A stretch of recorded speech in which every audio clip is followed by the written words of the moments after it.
Locked On Podcast Network presents Locked On Sports Today. The Bengals have given Trey Hendrickson permission to seek a trade after Cincy said publicly they want to bring everyone back. So what happened? Plus, why are so many stars asking out this offseason in the NFL? And why are the teams saying yes? And receivers on the whole are grossly overpaid. Today's episode brought to you by FanDuel. Right now, new FanDuel customers can get $150 in bonus bets if your first $5 bet wins. I'm Peter Bukowski, starting your day with the can't-miss stories and biggest debates in sports. You're Locked On Sports Today. Searching all major sports. Found. Let's start with the biggest story. The new administration in Jacksonville didn't waste any time remaking the offense. Christian Kirk traded within the division for a 7th-round pick to the Houston Texans, and Evan Ingram released on Thursday night. Our pal Tony Wiggins from the barbershop, of course, Locked On NFL and Locked On Jaguars joins me now. Tony, what is the plan here offensively? Because they paid Trevor Lawrence, and he presumably needs someone to throw to besides Brian Thomas Jr. Yeah, well, the plan is they're going to run everything through BTJ. And I think what's happened is Christian Kirk had a lot of money. They paid him an awful lot of money, and everybody got on him about it when they initially did it. But the first year, he was worth it. The last 2 years, he's been unhealthy. He earned the money. That unhealth is a result of him actually earning the money because it's a hazard of the job. But now they look at it moving forward, and there's a connection with Coach Whipple, the wide receivers coach, but still it wasn't enough for them to keep him. I think they offered him a little bit of a restructure, but at 29 years old, no, I wouldn't restructure either. I try to go get me some new cash, especially with a team that is still sort of in rebuilding mode. He had some drops. He had some very inopportunistic drops here in Jacksonville, but all in all, a classy guy. But I do understand the Jaguars moving on. I want to hit you with a big picture question here because this was something that came up a number of times at Indy, and I was like, well, I don't know that it's any more than normal in terms of superstars or just players, any players saying we want out. Like some middling players going, I'd like to be traded. Alan Lazard in New York going, I'd like to be traded, and that being public. But just yesterday, or in the last 48 hours, DK Metcalf, Trey Hendrickson, we saw the Matthew Stafford negotiations. Why do you think this has changed in the NFL and become more like what we're seeing in the NBA, for example? Well, I think what happened is you get a guy like Myles Garrett who does it, and then everybody thinks, okay, we all have leverage. Well, you can all have that leverage when you are Myles Garrett. And even you can even question whether or not he has the leverage or not. But I think it's just the new cash deal. And what happens is in the NFL, and a lot of people don't realize this, guys get signing bonuses, and then sometimes those salaries, they dip a little bit lower. So the quickest thing to do is to get to a new team, get an extension, and then actually say, I want to make more money. I want to get to the new money. And at the same time, send me to a contender. Well, good luck with that unless you have some sort of trade clause where you can start denying things. But I think saying that I want to go to a contender is basically telling all the teams that's not contenders, don't even come for me, because when I get there, I'm going to have a headache and I'm going to be a problem. And teams are more inclined these days. They want continuity, but if they can't get continuity because of the way things are, well, at least they want alignment if they can't get continuity, because the last thing you need is a headache, especially with a new staff like the one in Jacksonville. They don't need that kind of stuff. So that's why these guys are trying to leverage these positions, but it is not the NBA. And I think a lot of people are going to find that out real quick. Well, that was part of why I was wondering this. Like, there have been disgruntled players from time immemorial. As long as there have been players, there have been disgruntled players. It has always been the culture of football for the teams to just say, no, fall in line. Or like, it just is what it is. We are paying you, go play. Is this a new player empowerment era? Is this trickle down from NIL and college football, do you think? Like, why do you think teams are suddenly more inclined to not just say, deal with it? You're here, we're paying you. Because if you don't want to be here, then I'll let you go. The grass isn't always greener on the other side. Ask Devontae Adams. If that's what you want, fine. I'll let you go learn that lesson somewhere else. As long as they can make it fiscally responsible for them, where they get something in return for a player, or they're not strapped giving a player away who they've given a bunch of cash to, and they have this huge dead cap thing. Look, man, they'll be like, See you later. Win or lose, everyone. The only time having a headache with people is cool is when you win a lot. Like, for instance, everybody seemed like they left New England and all of a sudden they talk about, man, I hated it there. But you ain't hate when you were putting those rings on your finger, right? The thing is I can put up with it when we're winning. I cannot put up with it when we're losing, no matter what you pay me. And then with coaches moving around so much and guys having relationships, you know how it works, man. A coach goes somewhere else. Well, I had a real good career under him, so I'll bellyache and maybe they'll send me over there because that guy'll stand up on the table for me. It's a dangerous precedent to be set. And I tell you what, the teams that fall for it are going to continue to lose. The teams that know how to manage it. You look at the Chiefs, and I'm going to say this: they traded Joe Thuney when nobody thought, and then they didn't keep L'Jarius Sneed last year. The teams that draft really well and say, "Look, man, we're good with you or without you," they move on from guys really, really quickly. So we'll see how long this lasts because it is a copycat league, and if it doesn't work, people are going to stop doing it. You can stay up to date on the Cincinnati Bengals by subscribing to Locked On Sports Today and Locked On Bengals on your favorite podcast app and on YouTube. Your Locked On Sports Today. Coming up, the number of high-profile players looking for jobs now seems high in the NFL. Before we get to that, the Commanders have their strong offseason move forward. When the game tips off, the NBA action is just getting started, and there's no better place to get in on it than FanDuel, America's #1 sportsbook. With FanDuel, you can place live bets throughout the game, so even if you miss the opening tip-off but want to bet on a fourth-quarter comeback, you can stay in the action. And if you're looking for a bigger payout, you can even combine your live bets into a same-game parlay. I love using FanDuel's live betting feature because it keeps every moment of the game exciting, whether I'm backing my team for a late-game rally or picking a player to hit a clutch three. I never feel like I missed my chance. Plus, the app is easy to use, and when you win, you get paid instantly. Tonight, I've got my eye on an interesting home dog. The Heat host the T-Wolves and find themselves getting points. FanDuel has the Heat 3.5-point underdogs. Right now, new FanDuel customers can get $150 in bonus bets if your first $5 bet wins. Just visit FanDuel.com to join today. That's FanDuel.com for your shot at $150 in bonus bets. Make every moment more with FanDuel, the official sports betting partner of the NBA. Bobby Wagner is staying in D.C. for another year. The Commander signed a one-year deal for $8 million with the 10-time Pro Bowler. Incentives on the deal could add up to $9.5 million, according to reports. In 2024, Wagner was named second-team All-Pro, the 11th time in his career he made an All-Pro team.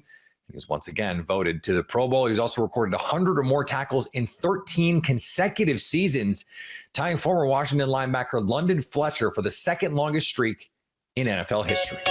The Hawks tried to hang on to their spot in the play-in against the Pacers. Tough one for the Pacers right here in State Farm Arena. Tony Easter with Locked On Pacers. 124-118 the final for the Pacers, who were up at halftime, who were up after three, and then got crushed 38-24. Fourth quarter in favor of Atlanta. Trae Young was great. Dyson Daniels was great. George Niang led the Hawks in shots and was going crazy with over 20 points.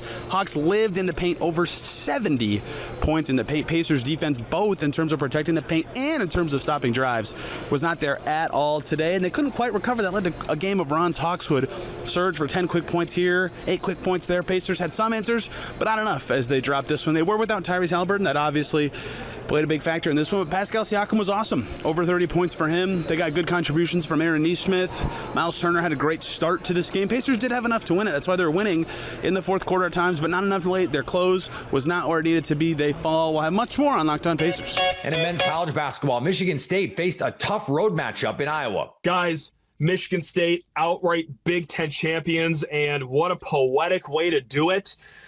My goodness, they've done it really the way they've been doing it all year. Down big in the first half. They were trailing by as much as 14 against Iowa in this one. Jace Richardson, just a lightning rod of a player, keeping Michigan State in the game.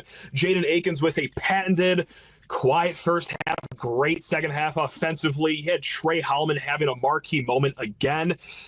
Jake Schemmel, former manager, former banner winner of the Michigan State basketball program, joining the show right now. Jake, could you think of a better way to ice a soul banner for your Michigan State Spartans than what they did in Iowa today?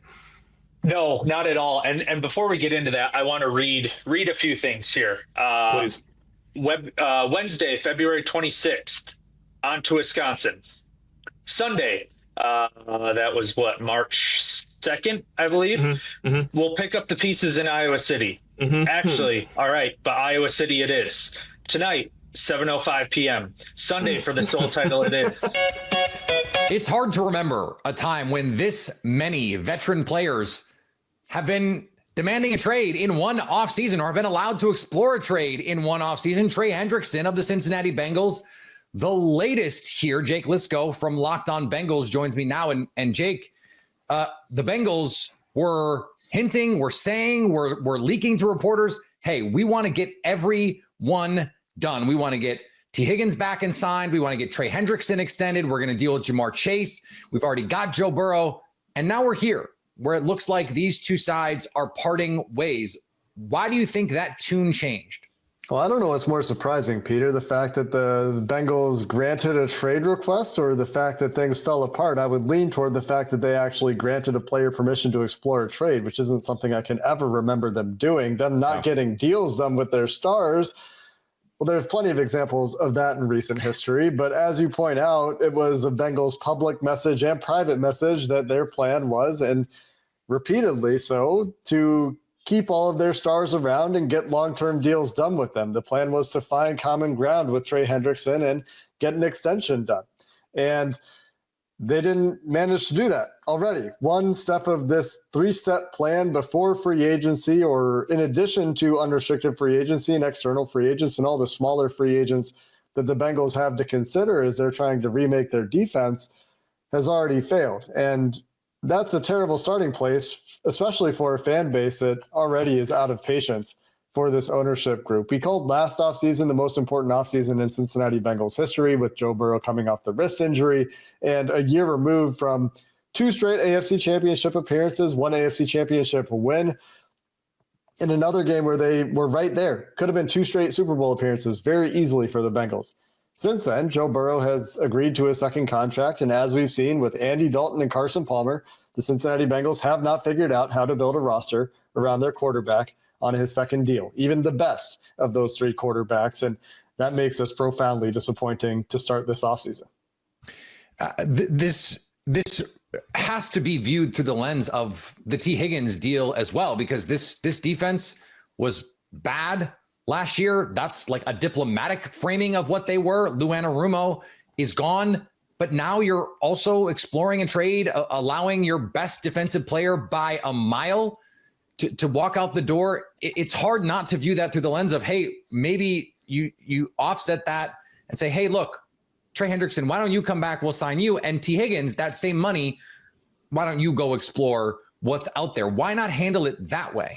This is my problem with that framing, Peter, is that it was never a resources issue. The Bengals have plenty of resources in cash and cap, as I think we've discussed before, to get all of this done. This is an issue of them being stubborn about their valuation of Trey Hendrickson. And go listen to what Ari Meirov had to say, and he's plugged in with Trey's camp. The offer was described as borderline disrespectful, which is a problem the Bengals have had in the past in various contract negotiations and has repeated itself here. And so it's not really a resources issue. It's not a T or Trey issue. It's we don't think that you're worth as much as you think you're worth. And for the first time when that's happened for a player under contract, he is under contract for 2025. They're allowing him to explore his trade possibilities. So I don't think it's really the issue that you described. It maybe would even be better if it was. That would mean that there were resource constraints and you were forced into making a hard choice. This doesn't feel like that to me. This is the Bengals living up to their reputation. And it's, you can go look at their cash over cap spending and their average spending over time and all these things. And you can say, hey, look, the Bengals spend just barely below average compared to the rest of the NFL. But when it comes to individual player contract negotiations, whether it's Jesse Bates or T. Higgins, the last time these guys tried to talk and get a deal done a year or 2 ago, that there were 2 rounds of negotiations there, or now Trey Hendrickson, they're not even getting close. And that's happening way too often for their key players for me to answer this question of, if not now, when, any way other than apparently never for this front office. And that's a pretty tough spot for this team to be in. The only thing, if you're a fan, is hey, let's get some draft capital, try and make this work. Now, the problem, as you pointed out on social media, is they've tried to backfill some of these spots over the last few years, and they've just whiffed on draft picks. That's how you can continue to sustain this. That being said, what do you think is a reasonable offer for Trey Hendrickson at this point in his career? He's 30, will be 31 in December, but has been the most productive pass rusher, not named Myles Garrett or Micah Parsons, in the NFL over the last handful of seasons. So what is that worth to the Bengals, and what is that worth to another team? Maybe more productive by certain measures. I'm not saying he's a better player than those guys, don't get me wrong, but by certain statistics, you could certainly make an argument. But the Bengals obviously don't value that highly. They're going to turn around and ask other teams then to value that highly and then take on the contract. We don't think he's worth it, but pay us like he is. Yeah, the Bengals historically would look at this and say, this is obviously a player that's worth a first-round pick.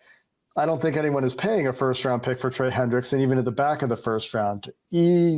Even if it's the Washington Commanders who are rumored to have interest, I don't think that that's anything that's fair to even consider more than a 1% chance of. And I think that might even be too high. I think you look at the historical comparisons, and it's hard to find players with that kind of production for multiple years. And he's coming off of a 35 sacks over 2-season run at his age, with his pedigree being a not first-round pick and a relatively late breakout by NFL standards. It's hard to find a whole lot. And so it's not like Khalil Mack when he got traded to the Bears the first time, right? And there were 2 first-round picks involved there. I don't think you're close to that ballpark. And then I think, well, what about Von Miller with the trade to LA, a 2nd and a 3rd-round pick, and kind of land somewhere around a 2nd-round pick is what I think you could realistically hope for if you're the Bengals. And then you're talking about trying to remake a defense with Logan Wilson and a bunch of young guys and kind of hoping that you can develop and figure that out.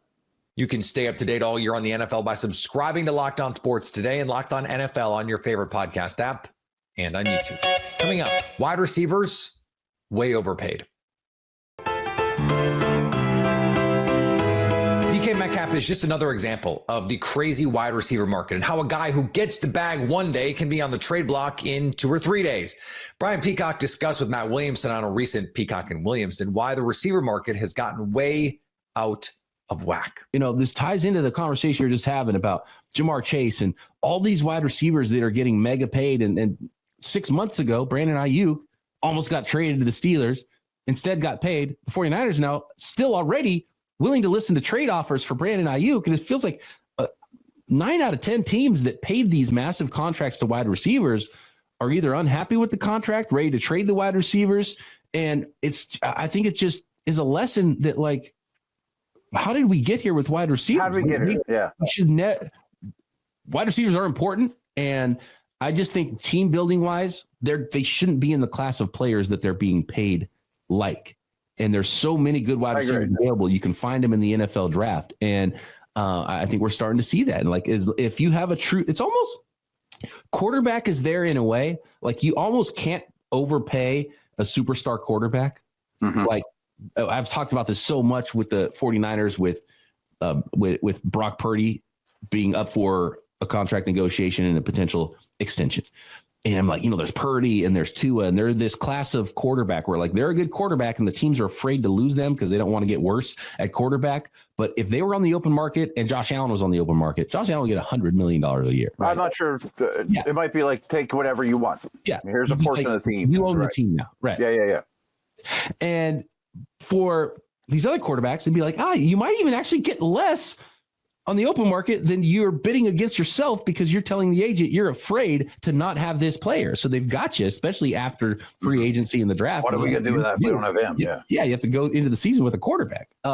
And wide receivers has gotten to this place as well where it's like the top guys are the top guys, but there's a lot of players being paid like the top guys that don't create offense by themselves, and wide receivers are so dependent. We got to shout out Jim Harbaugh because he had this conversation with reporters about their pick in the draft last year, and they went with Joe Alt. Yeah. And he's like, a wide receiver needs a quarterback, an offensive line, everything else to be successful. And a quarterback needs an offensive line to be successful, and our entire team needs an offensive line to be successful. So we're going to build through the offensive line. We're going to draft the offensive lineman who can help everybody else be great, not the guy who needs everybody else to be great to help him. This is really just a numbers thing.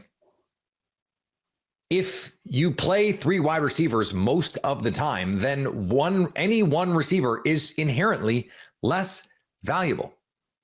And you need 3 of them in 11 personnel to attack defenses because the defenses have gotten too good, putting a roof on everything. You need to be able to attack from all over the field. That means one player's impact is mitigated by the fact that you've got to play 2 other guys. It's the same with corner.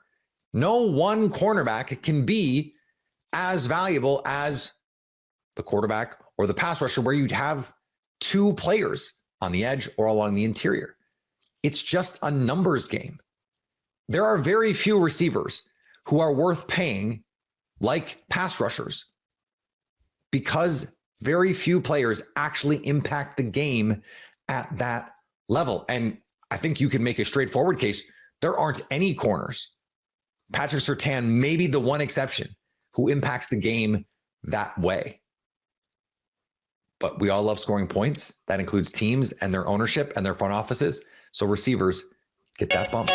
And finally, Paul Skenes has pitched in a grand total of 23 career games, but don't tell collectors. A one-of-a-kind autographed baseball card featuring a patch of the number 30 jersey Skenes wore during his big league debut went to auction Thursday. The card's journey over the past few months has generated the kind of buzz typically reserved for iconic collectibles featuring Hall of Famers Honus Wagner, Mickey Mantle, Ken Griffey Jr. But I mean, come on, we gotta know the answer. What? It's Livy Dunn. No question. If you're catching this episode after hearing your favorite Locked On show, make sure to subscribe to Locked On Sports Today on YouTube or wherever you get your podcasts so you never miss an episode. Also, if you're a new subscriber to Locked On Sports Today, we're here for you with the biggest stories in sports every day. Coming up, Conference Championship Week is upon us in college basketball. So at least until tomorrow, stay locked on sports today. Locked On Podcast Network presents Locked On Sports Today.